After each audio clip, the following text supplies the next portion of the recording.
What are cancer vaccines and how do they work? My name is Florence Cornish, and today I'm joined by Antonio D'Alessio, who is a medical oncologist, Guy's and St Thomas Foundation Trust, and King's College. And he's going to be telling us much more about the topic. So, Antonio, before we get into cancer vaccines, I wanted to first ask you about cancer. I know it's a pretty broad term and it refers to the uncontrolled growth of cells in the body, but maybe it would be helpful for you to explain a little bit more about what cancer actually is, like what that term means, especially for listeners out there who might not have that scientific background.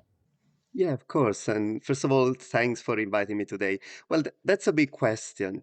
The point is that we know that in our bodies there are billions of cells, and all of these cells, they divide, they do their job, and they know when to die on schedules. The point is that sometimes there are cells that ignore this instruction and just keep reproducing and growing, and this is when cancer grows. Our bodies have systems, which is the immune system, to recognize when this happens so that the immune system can recognize the cancer cells that are growing too much. They attack them and destroy them. But unfortunately, sometimes cancer is quite clever. They manage to escape from the immune system and starts growing without control. And that's when cancer starts. And so, what are the standard treatments that we use for cancer at the moment? Well, broadly speaking, I would say that we have three types of cancer treatments. One is surgery, where we just cut the cancer out. Then we have radiotherapy, where we basically induce targeted damage to the cancer. And then we have a very broad umbrella term that is systemic therapy. Systemic therapies can be chemotherapy, can be targeted therapies, and that can be immunotherapy.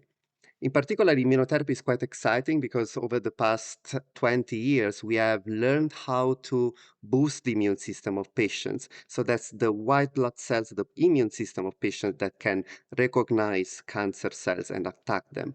Sort of imagine that cancers hide behind an invisibility cloak, and immunotherapy helps unveil the cancer so that the immune system can recognize the cancer again and attack it.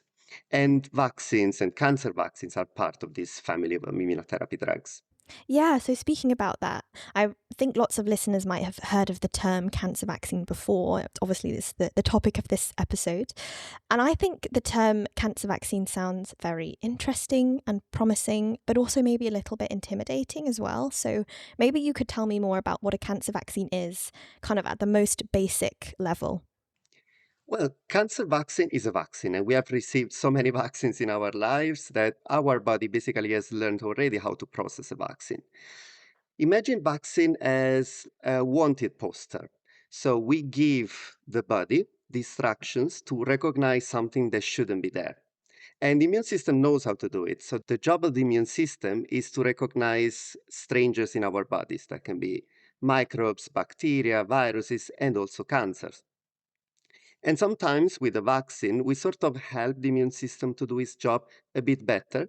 And with vaccines, we provide the instructions to recognize these strangers in our body and help the immune system to get rid of them. And in particular for cancer vaccines, we have different types of cancer vaccines. There's a family of cancer vaccines that are called preventative, where we can try to give a vaccine even before the cancer develops to reduce the risk that the cancer develops. And this is more early in the development, while we have another family of cancer vaccines, which are mostly mRNA cancer vaccines that are called therapeutic. So these are cancer vaccines that are given to patients who already have cancer, maybe who had surgery for their cancers, so that the aim of the cancer vaccine is to boost the immune system and reduce the chances that the cancer comes back after surgery, or help other types of immunotherapy work better together with vaccine against the cancer.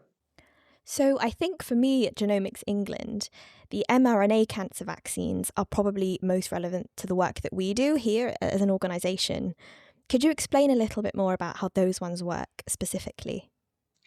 Yeah, that's an exciting field, right? The mRNA vaccine. So let's split this into different words, mRNA and vaccine. We have just covered what vaccine means. We just have to think mRNA as just instructions. So we give the body of the patients the instruction to recognize the cancer.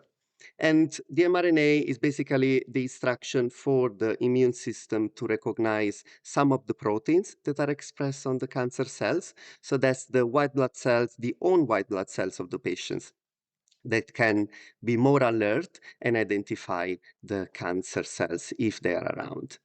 And in particular, imagine like when we give the mRNA vaccine, it's like we are giving the picture of a suspect to the police, right?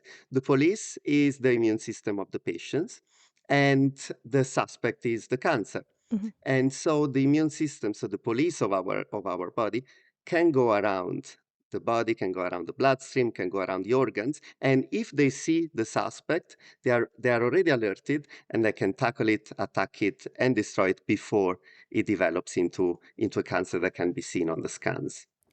And are these types or other types of cancer vaccines being used in the clinic at all in real medical settings already? Well, I wouldn't say that we are using that in clinical practice, but probably in the future we will. And we are working hard Mhm. to make sure that we will be able to use cancer vaccines for our patients. Mhm. At this stage, we are using cancer vaccines as part of clinical trials.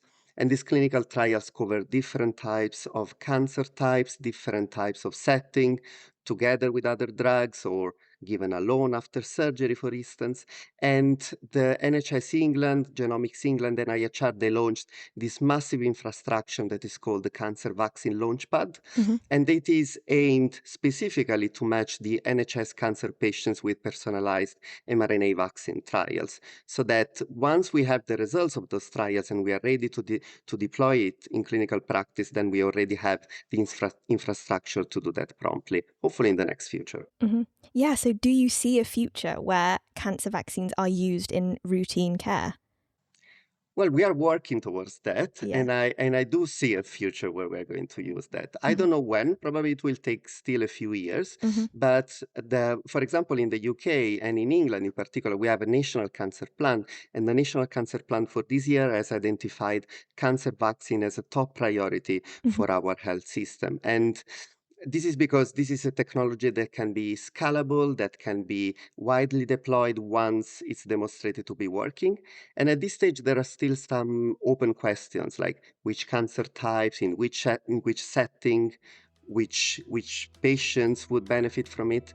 But once we address these open questions in clinical trials, then I do believe that we'll be able to use that in the future. I think we'll finish there. Thank you so much, Antonio, for coming on and for taking the time to talk to us. Thank you, Florence, and thank you for the invite. If listeners want to hear more Explainer episodes like this, you can find them on our website at www.genomicsengland.co.uk or wherever you get your podcasts. Thank you for listening.